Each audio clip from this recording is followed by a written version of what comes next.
Hello everyone, I welcome you all to my channel Organic Chemistry by Alina. So this is the second video in the GOC playlist.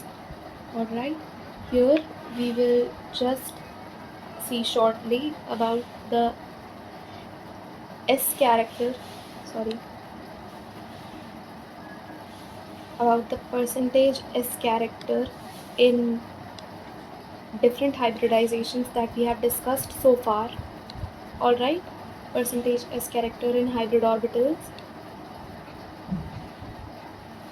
Alright, and then we'll move on to the first important effect in GOC, that is electromagnetic effect.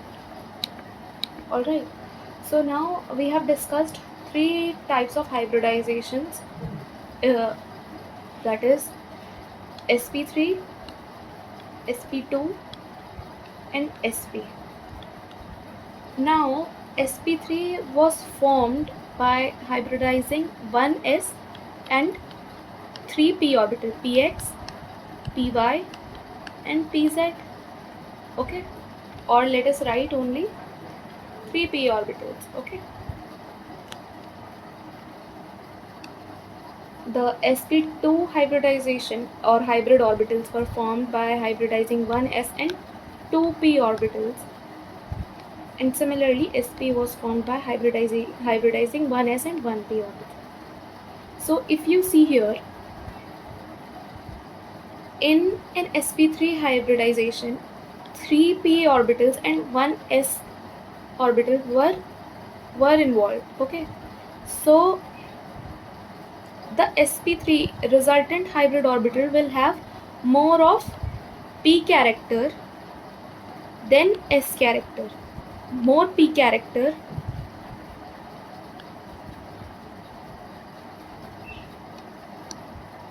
just a second.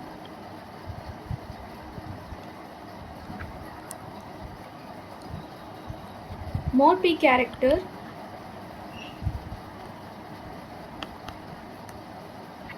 is more than s. Okay, so if out of 100% we see in an sp3 hybridization, one orbital is s, we are calculating the s character. Okay,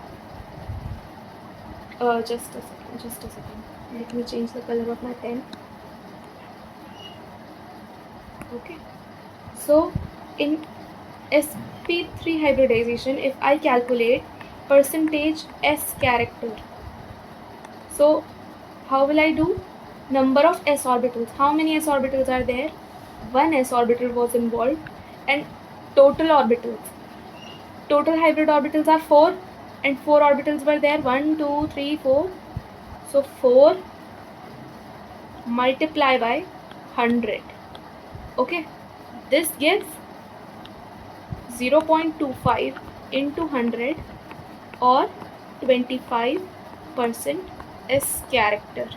Okay, so an sp3 hybrid orbital always has 25% s character in a regular tetrahedron. Okay, 25% s character, because one s orbital was involved and 3 p orbitals were involved. Okay, so out of 100%, if 25% orbital has s character, then how much will be the p character? 100 minus 25, 75. So 75% p character is there. Okay, so s character is 25, p character is 75%. So this is really important, the percentage s character and percentage p character in electronegativity calculation and bond angles. I'll tell you how this information is helpful in acidity, basicity type questions later. Okay, but this is really important, this you need to learn. In sp2 hybrid orbitals, there is only one s orbital and 2p orbitals involved. Okay, so again 2p orbitals and 1 s orbital. P character is again more than s character, but not that much more as it was in sp3 hybridization. Okay, since one p orbital is missing in sp2 hybridization, that p orbital remains unhybridized in sp2.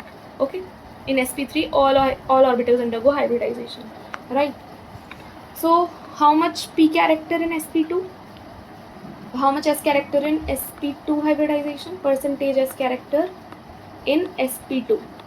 Okay, so one s orbital is there, 1 upon how many total orbitals involved, 2p and 1s, so 1 plus 2 3 multiply by 100.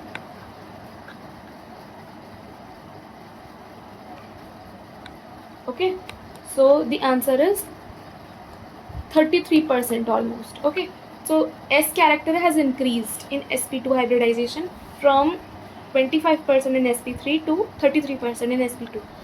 The remaining character will be p character, so you will calculate it by subtracting from 100. All right, so 100 minus 33, answer is whatever answer you can calculate. In sp hybridization, we have one s orbital and one p orbital involved. So p character and s character are equal. The orbital has equal p character and equal s character after undergoing hybridization. Okay, so percentage s character, you can not even calculate this, you can directly tell the percentage s character will be 50% and p character will also be 50%, right? Mathematically also, 1s orbital out of 2 orbital, 1s 1p gives 2, multiply by 100 gives 50, and 100 minus 50 is 50. Okay, so 50%, 50%.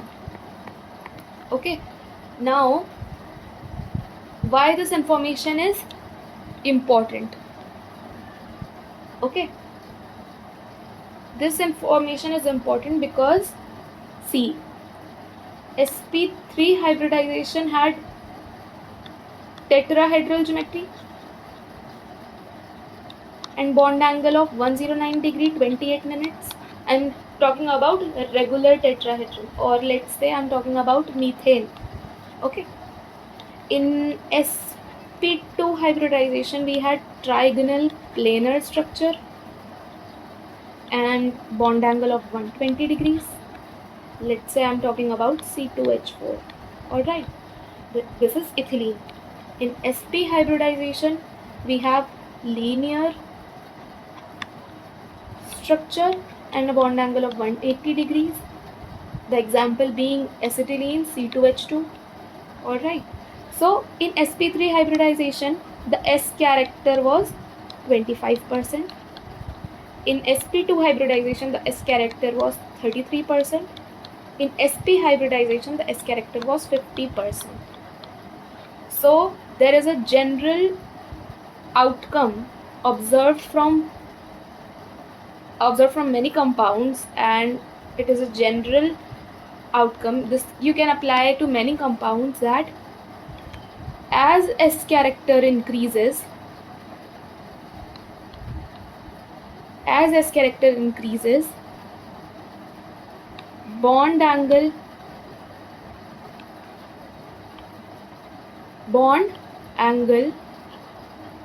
increases and bond length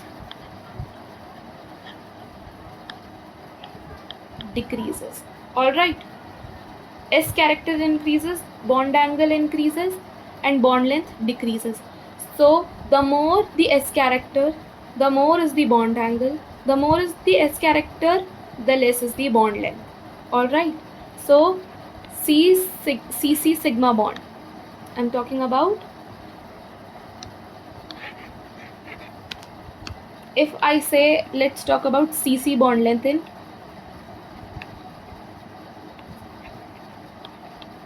ethane. So this bond is formed via sp3 overlap of hybrid orbital from this carbon and this carbon. This sigma bond, sigma. Steric number of this is 4 sigma bonds, no lone pair. Steric number 4 sigma bonds, no lone pair. So sp3 hybridization, 25% s character, 25% s character in all orbitals, in all bonds. Okay, The bond angle is 109 degrees 28 minutes. Okay, and the bond length is that of a single bond. Okay, if I'm talking about this structure, the bond angles are 120 degree, right? And this CC bond length is less than that of sigma bond. Okay, so C single bond C has bond length more than that of C double bond C, which in turn is longer than C triple bond C. C triple bond C is the shortest among these three bond lengths. Okay, so as the number of pi bonds increase, the bond length between CC decreases, CC bond decreases. Alright, and this is a consequence of this. As S character increases, bond angle increases, then bond length decreases. Okay, so S character also gives an estimate of the electronegativity and acidity basicity of compounds. This we will deal when we will come to the acids and bases, okay, under GOC only. So now let us begin with electromeric effect.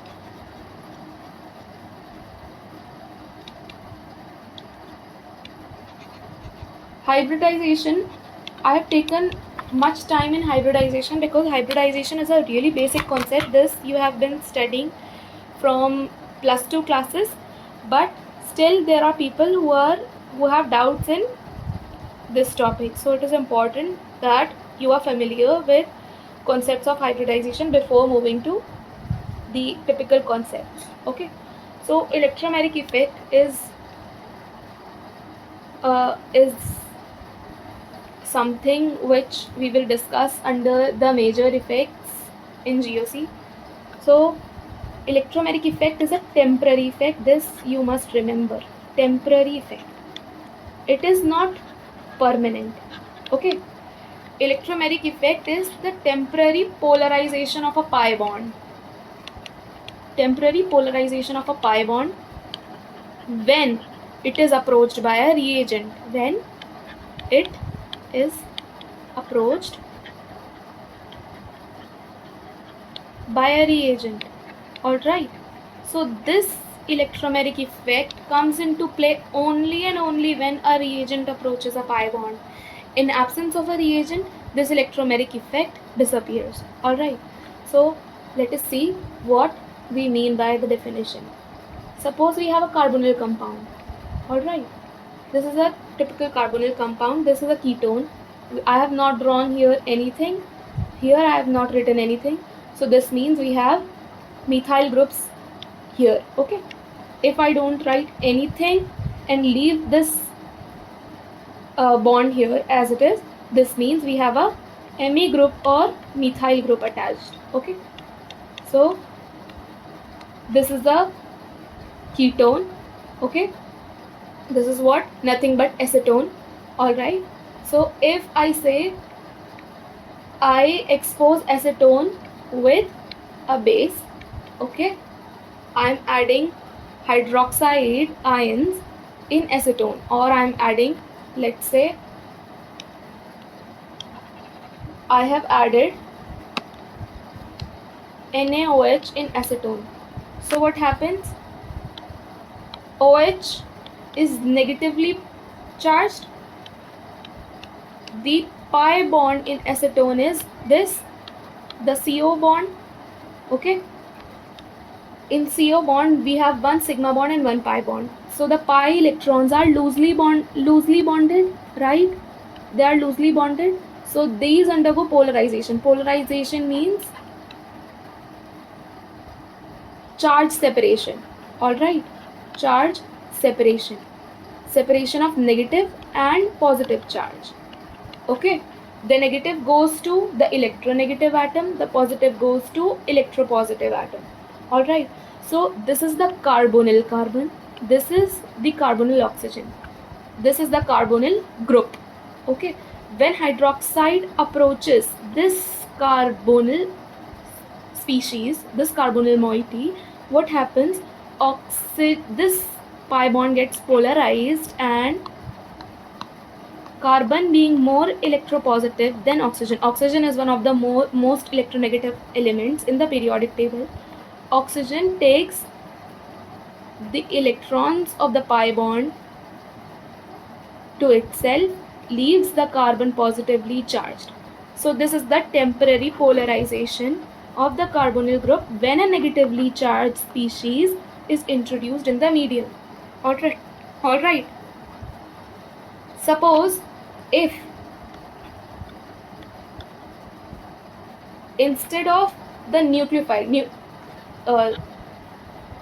hydroxide ion was a nucleophile, right? It was a nucleophile. Nucleophiles are electron-rich species. They attack species which are electron deficient. Okay.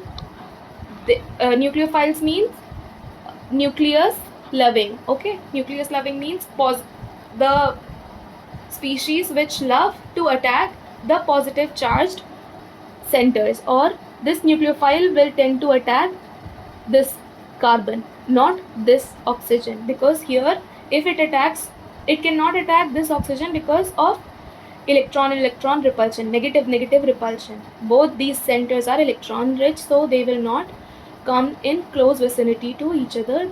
This hydroxide ion will go and attack this center. Okay, so this hydroxide ion is a nucleophile electron rich species. So if I expose this carbonyl group to a general any electrophile, okay, E positive means electrophile.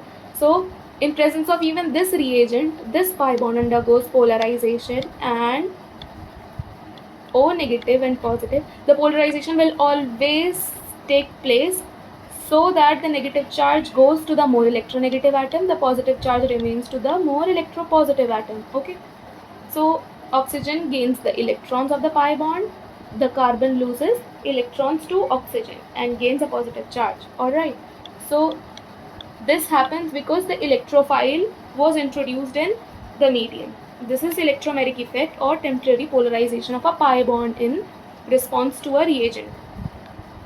So if I say I have removed all the reagent, then what happens?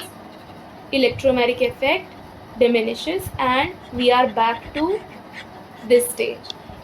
Okay, then the temporary polarizing effects diminish, they disappear, and we have the acetone back in the medium. We don't have this structure.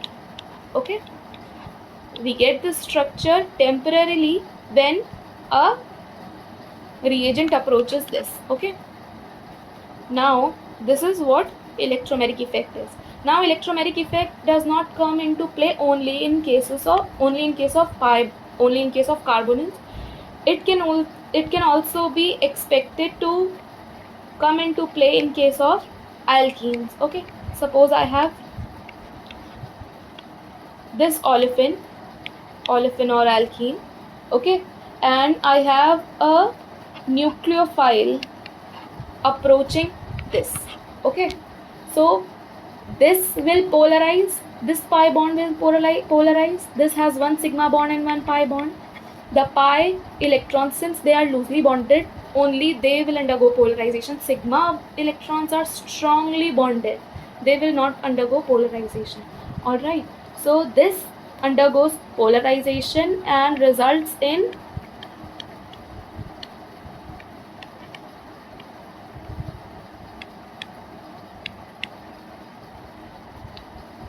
this species. Okay, so negative here, positive here. Okay, negative charge always on that carbon which has less electron donating substituents. Hydrogen is not electron donating. Methyl groups are electron donating. I'll tell you what electron donating and electron withdrawing mean in inductive effect and resonance. Okay, alright. So when a nucleophile approached, the polarization of a pi bond happened in such a way. So nucleophile, where will this nucleophile attack? The nucleophile will attack the carbon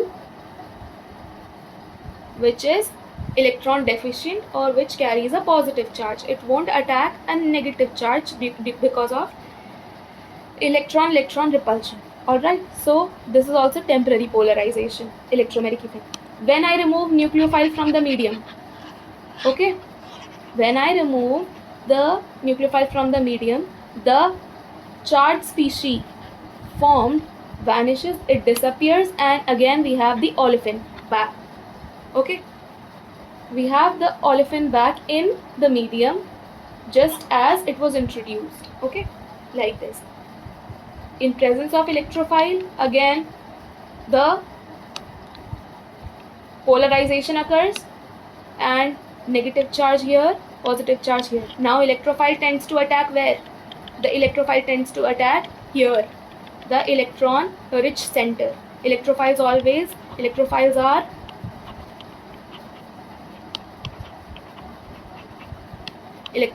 electron deficient species. For example, boron compounds, BH3 or B2H6, diborane. Alright, electrophiles or Cl positive. This is the positive ion. Okay, so electrophiles are electron deficient. They always attack electron rich species. Love electron rich species. Or electrophile means electron loving. Alright, the literal meaning. So they attack here. Okay, so this is only the temporary polarization. In the absence of reagent, the effect disappears. Alright, so this is what electromagnetic effect is. So for this video, that's it. And now in the next video we will meet with and discuss hyperconjugation and related questions. Thank you so much for watching. I hope you understood the concept well. Let's meet in the next video. Okay, bye bye.